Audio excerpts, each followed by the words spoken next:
dahil magde-demo tayo at i-observe tayo. Ayan, bumili tayo ng materials. Ito, color paper to, cartolina. Yan,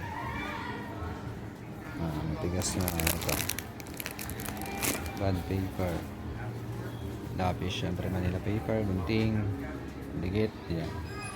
So ito yung mga kailangan natin.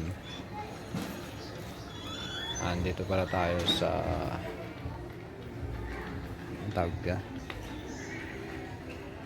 National Bookstore dito sa SM Tansa. Ayan, dito tayo bumili para malapit lang malapit lang sa bahay. So ito yung binili natin. Good day, mga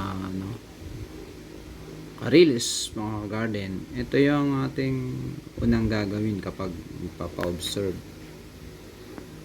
Gawa muna tayo ng lesson plan. Yan. So ito yung ating lesson plan.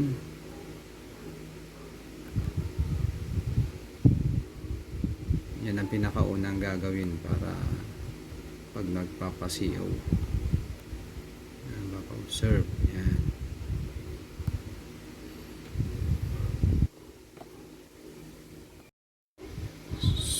Sunod naman na ihahanda naman ay ang PowerPoint presentation para sa lesson.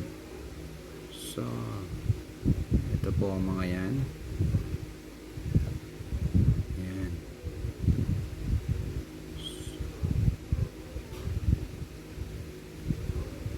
Hanggang matapos na yung lesson, ito na kasi yung pagkakasunod-sunod ng flow. Yan. So ito yung pangalawang ihahanda pag magpapa-observe, PowerPoint presentation.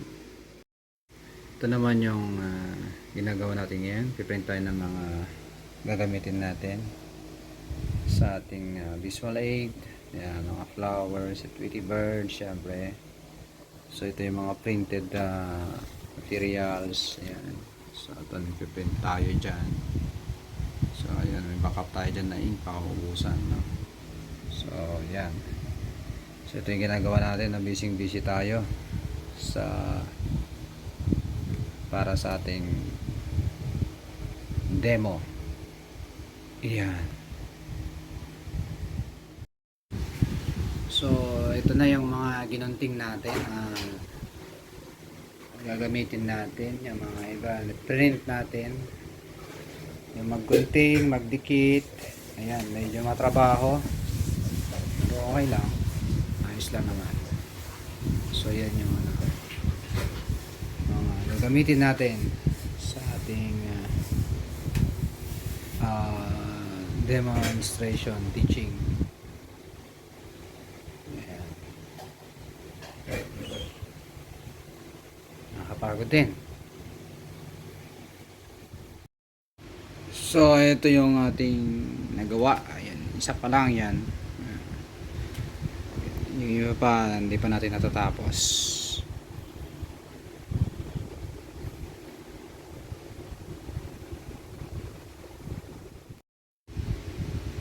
So yung sunod nating ginunting at idinikit. Ayan.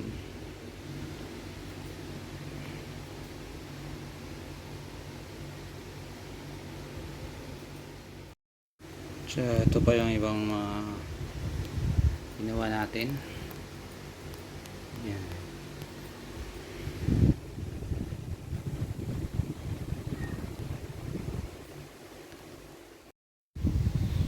So ito na yung uli, last part. Yan. Tapos din natin. Yan o. Yodo. So ready na yan. Ready.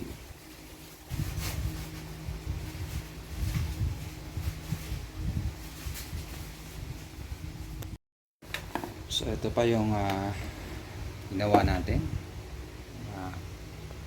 activity para sa mga mag-aaral. Ayan, o. So, ito pa yung ginawa natin, activity para sa mga mag-aaral. Ayan, o. So, ito pa yung ginawa natin, activity para sa mga mag-aaral. Ayan, o. So, ito pa yung ginawa natin, activity para sa mga mag-aaral. Ayan, o. So, ito pa yung ginawa natin, activity para sa mga mag-aaral. Ayan, o. So, ito pa yung ginawa natin, activity para sa mga mag-aaral. Ayan, o.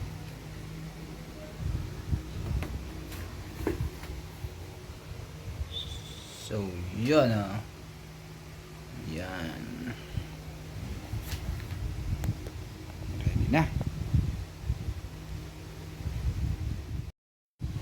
So, ito po yung ibang activity ng mga bata. Ayan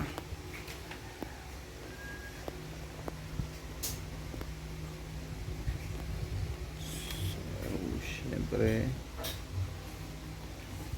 Ayan.